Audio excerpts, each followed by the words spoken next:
Pertanian.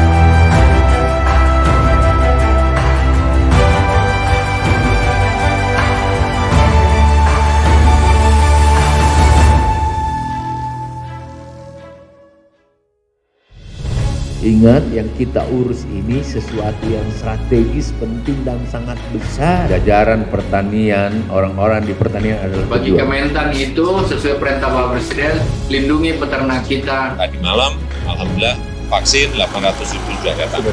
Ini yang segera juga segera kayak COVID lagi disuntikkan cepat. Pemerintah bahwa sebetulnya tidak senang dan tidak suka yang namanya impor beras. Award represents the achievement of Indonesia in rice self-sufficiency after the FAO UN Medal in Rome 36. Tentu saja menghadapi 2023 bukanlah persoalan yang sangat mudah.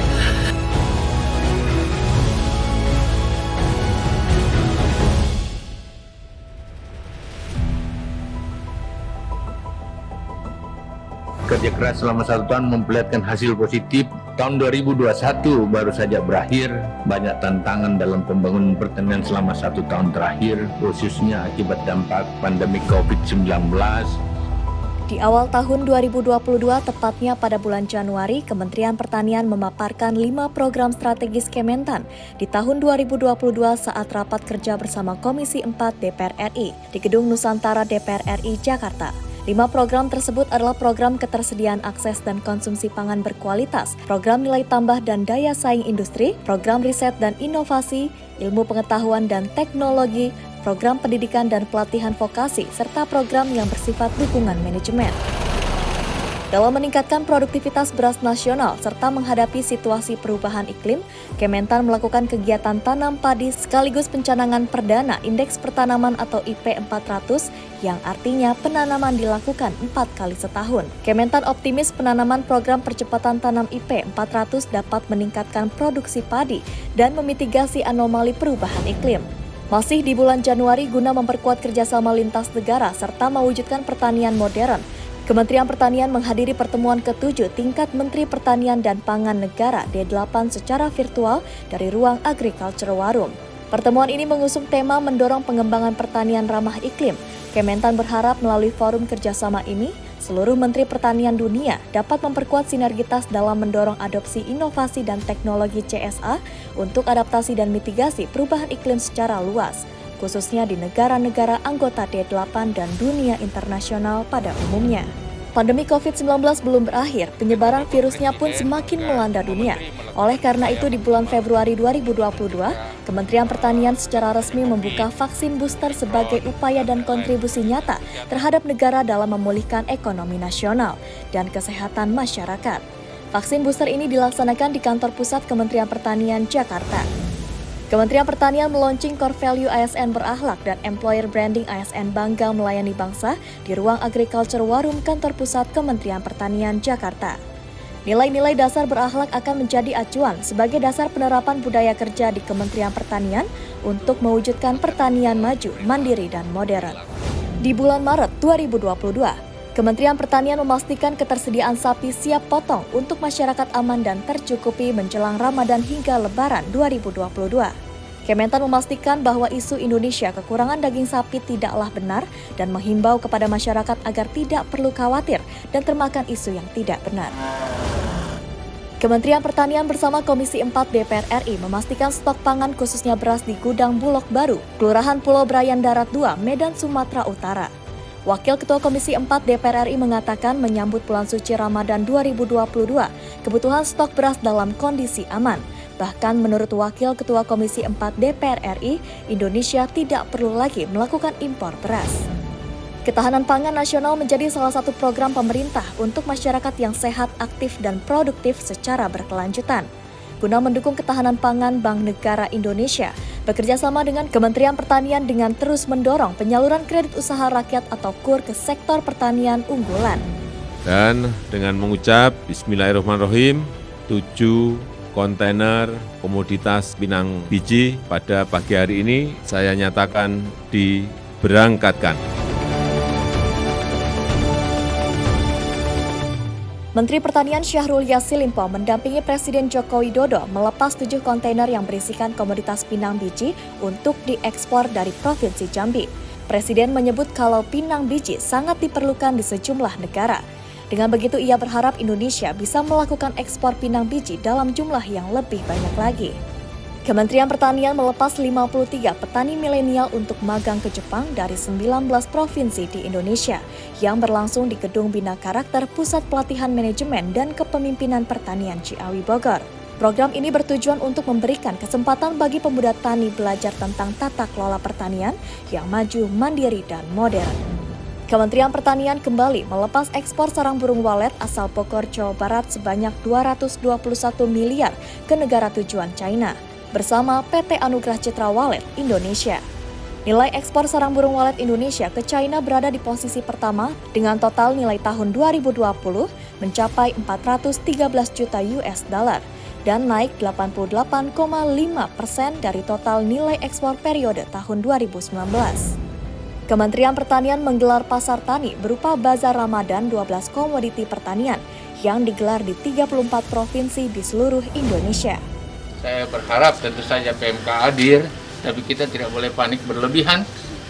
Memasuki bulan Mei 2022, penyakit mulut dan kuku atau PMK telah ditemukan di beberapa tempat di Indonesia. Dan sejak 7 Mei 2022, ditetapkan sebagai wabah di Indonesia oleh Kementerian Pertanian. Kementerian Pertanian dengan sigap dan gerak cepat untuk menangani wabah PMK. Menteri Pertanian Syahrul melakukan kunjungan kerja ke posko dan peternakan guna berkoordinasi guna pengendalian PMK di beberapa daerah seperti Gresik, Jawa Timur, Aceh, Boyolali, Jawa Tengah, Sumedang, Jawa Barat, Tangerang Selatan, Banten, Tulang Bawang Barat, Lampung, dan beberapa wilayah lainnya yang terkonfirmasi positif penyakit mulut dan kuku. Upaya sigap Kementan lainnya dengan mengirimkan logistik kesehatan ke beberapa wilayah yang terjangkit penyakit mulut dan kuku, melakukan pengetatan pengawasan lalu lintas hewan di Pelabuhan Merak, Cilegon, dan menyiapkan vaksin nasional oleh Pusat Veteriner Farma Pusvetma Surabaya. Mentan juga melakukan kunjungan agenda darurat ke Brazil dalam membahas penanganan PMK.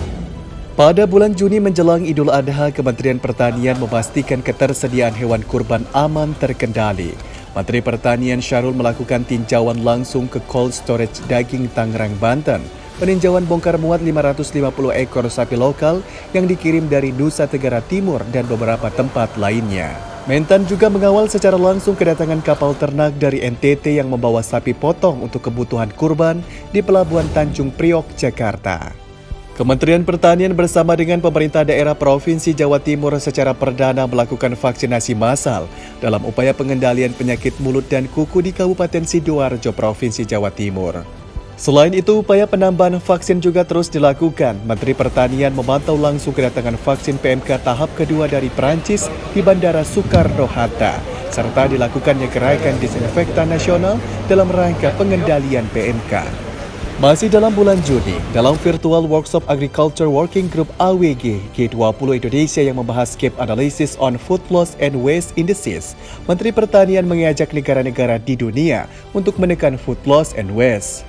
Di pertengahan tahun, tepatnya di bulan Juli 2022, jelang Hari Raya Idul Adha, Mentan didampingi Gubernur DKI Jakarta meluncurkan bantuan dalam penyediaan ternak dan pangan strategis bagi wilayah Jakarta yang dipasok dari daerah sentra di Indonesia. Ekspor porang ke negeri tirai bambu Cina kembali dibuka setelah 2 tahun ditutup. Ekspor perdana chip porang dilepas Menteri Pertanian Syahrul Yassin Limpo sebanyak 110 ton. Nilainya mencapai 4 miliar rupiah di pabrik porang PT Insan Agro Sejahtera di Kecamatan Polong Bangkeng Utara, Kabupaten Takalar, Sulawesi Selatan. Dalam upaya menjaga ketahanan pangan khususnya komoditas beras, Menteri Pertanian Syahrul Yassin Limpo mendampingi Presiden Republik Indonesia Joko Widodo mengunjungi BB Padi Subang, salah satu UPT di bawah Kementerian Pertanian dalam pengembangan benih padi. Tak hanya itu, Menteri Pertanian Syahrul melepas ekspor perdana produk unggas ke Singapura, berupa ayam beku dan ayam olahan. Ekspor produk unggas ini menjadi bukti bahwa produk peternakan Indonesia memiliki jaminan keamanan pangan yang berkualitas dan layak menembus di pasar internasional. Kementerian Pertanian juga terus melakukan koordinasi dan kerjasama dengan berbagai pihak seperti kerjasama terkait pelatihan tenaga medis PMK dengan Menteri Pertanian Perikanan dan Kehutanan Australia, kerjasama bidang pertanian Indonesia dengan Timur Leste, serta kerjasama Mentan dengan Panglima TNI Andika Perkasa terkait dukungan TNI terhadap program pembangunan pertanian. Bapak Ibu hadirin berbahagia, mohon beri tepuk tangan. Memasuki bulan kemerdekaan Agustus 2022, Kementerian Pertanian terus berupaya menguatkan sektor pertanian untuk menghadapi krisis pangan global. Dengan itu, usaha memperkuat ketahanan pangan dilakukan dan mengoptimalkan lahan pekarangan juga hamparan demi meningkatkan pendapatan masyarakat. Menteri Pertanian Syahrul Yassin Limpo mendampingi Presiden Joko Widodo melakukan tanam kelapa gencah di Solo Raya Sukoharjo, Boyolali, dan Karanganyar guna mencanangkan penanaman kelapa gencah 1 juta batang se-Indonesia. Masih di bulan kemerdekaan, Presiden Joko Widodo didampingi Menteri Pertanian Syahrul Yassin Limpo meluncurkan lumbung pangan food estate berbasis mangga dalam kunjungan kerjanya ke Kabupaten Gresik, Jawa Timur. Presiden berharap lumbung pangan tersebut dapat terintegrasi dengan sejumlah infrastruktur pendukung yang telah dibangun oleh pemerintah. Dalam kesempatan tersebut, Presiden juga meluncurkan Taksi Al-Sintan yang merupakan program dari Kementerian Pertanian dalam rangka membantu menyediakan alat dan mesin pertanian secara mandiri oleh pelaku usaha di sektor pertanian melalui Fasilitas Kredit Usaha Rakyat atau KUR. Presiden berharap program tersebut dapat menggantikan pola lama yang dinilai tidak produktif. Mentan mengajak masyarakat untuk mengembangkan tanam sorghum sebagaimana makanan strategis lainnya karena sorghum dinilai memiliki potensi besar terhadap kebutuhan pangan dunia. Dan ajakan itu disuarakan bersama agenda panen raya sorghum di Kabupaten Lamongan. Agenda penting lainnya di bulan ini adalah wisuda Politeknik Pembangunan Pertanian se-Indonesia yang diupayakan sebagai regenerasi sumber daya manusia pertanian Kementerian Pertanian. Saya kira ini menjadi bagian dari sesuatu kebahagiaan bagi kami. Terima kasih dari kami atas persetujuan anggaran ini. Dan tentu saja menghadapi 2023 bukanlah persoalan yang sangat mudah. Kondisi sangat dinamis, oleh karena itu walaupun anggarannya seperti ini, kami berharap pengawalan bahkan pendampingan dari Komisi 4 di setiap langkah kami sehingga betul-betul anggaran ini bisa kita efektifkan. Di bulan September 2022, Kementerian Pertanian mendapatkan tambahan pagu anggaran untuk tahun 2023, yakni sebesar 15,42 triliun rupiah, atau bertambah sebesar 7 triliun rupiah dibandingkan tahun sebelumnya. Anggaran tersebut difokuskan untuk 4 program kerja, di antaranya program ketersediaan akses dan konsumsi pangan berkualitas, program nilai tambah dan daya saing industri, program pendidikan dan pelatihan vokasi, serta program dukungan manajemen. Kementerian Pertanian bekerja sama dengan Kementerian Pekerjaan Umum dan Perumahan Rakyat, membangun infrastruktur di sektor pertanian seperti sistem irigasi, embung, dan bendungan. Saat perhelatan internasional webinar on food security Feed 10 Billion and Launching E20 di Jakarta, Kementerian Pertanian juga mendapatkan apresiasi dari Menteri PUPR Basuki Hadi Mulyono atas keberhasilan swasembada beras yang mampu mencukupi kebutuhan dalam negeri dan penting dalam menghadapi ancaman krisis global. Kementerian Pertanian menggelar Forum Nasional P4S dan Magang Petani P4S di Bali guna memajukan sektor pertanian melalui peran aktif pemberian pelatihan dan agenda intelektualitas petani pedesaan. Dalam forum nasional ini, Kementerian Pertanian peroleh sejumlah penghargaan atas keberhasilannya sebagai pelopor P4S pemberharu pedesaan, inisiator, penguatan petani milenial, dan pelopor peningkatan kapasitas petani melalui pelatihan sejuta petani dan penyuluh. Masih di bulan September, Menteri Pertanian Republik Indonesia memimpin sidang pertemuan Menteri Pertanian Negara G20 atau Agriculture Ministers Meeting AMM G20, membahas 3 isu prioritas, diantaranya mempromosikan sistem pertanian dan pangan yang tangguh dan berkelanjutan, mempromosikan perdagangan pertanian terbuka, adil, dapat diprediksi, transparan dan non-diskriminatif demi memastikan ketersediaan dan jangkauan pangan untuk semua, dan kewirausahaan pertanian inovatif melalui pertanian digital. Sesuai dengan tema presidensi G20 Indonesia, Recover Together, Recover Stronger, Mentan juga mengajak kolaborasi, meningkatkan kapasitas pemuda dan perempuan di seluruh dunia dalam mengimplementasikan pertanian digital. Kyu Dong-yu, Direktur Jenderal FAO, memberikan apresiasi terhadap keberhasilan Kementerian Pertanian yang mampu mengatasi potensi krisis pangan global dan berupaya menyediakan stok pangan bagi negara lain. Memasuki bulan Oktober 2022, Menteri Pertanian dan Menteri Keuangan menghadiri pertemuan G20 Joint Finance and Agriculture Ministers di Washington DC, Amerika Serikat. Mentan menegaskan Indonesia menerapkan strategi peningkatan produksi guna menstabilkan harga pangan, menekan inflasi, menurunkan impor, dan meningkatkan ekspor pangan. Kementerian Pertanian Republik Indonesia menjalin kerjasama bilateral dengan Kementerian Kota Praja dan Lingkungan Hidup Qatar. Qatar menyatakan siap membangun industri pengolahan susu berskala besar di Indonesia. Hal ini menjadi kesempatan peningkatan nilai investasi dalam negeri. Selain Qatar, Belgia juga kembali perkuat kerjasama di sektor pertanian dengan Indonesia. Kunjungan Menteri Pertanian Belgia pada Oktober lalu membahas pertukaran ekspor-impor komoditas pertanian, seperti sayur, buah, dan ternak dari Belgia, serta beberapa komoditas subsektor perkebunan dari Indonesia. Masih di bulan Oktober, Badan Pusat Statistik atau BPS mencatat luas panen padi nasional mencapai 10,61 juta hektar, atau meningkat 0,19 juta hektar dari tahun sebelumnya. Kembali terairinya sejumlah lahan sawah menjadi salah satu pendorong peningkatan tersebut. NTP pada Oktober 2022 yaitu sebesar 107,27 atau naik sebesar 0,42% bila dibandingkan dengan September 2022.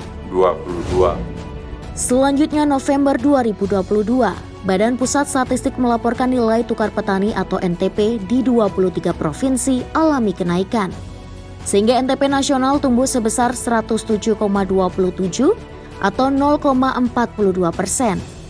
Kelapa sawit, gabah, kopi, dan gambir menjadi komoditas penyumbang utama peningkatan ini. Kementerian Pertanian juga menggelar perhelatan besar melalui Anugerah Keterbukaan Informasi Publik tahun 2022. Penghargaan ini diberikan guna mengapresiasi upaya kinerja para pejabat pengelola informasi publik dan dokumentasi dengan mengukur aspek keterbukaan informasi publik di unit kerjanya, melalui komitmen inovasi serta kolaborasi dalam pendarasan informasi publik.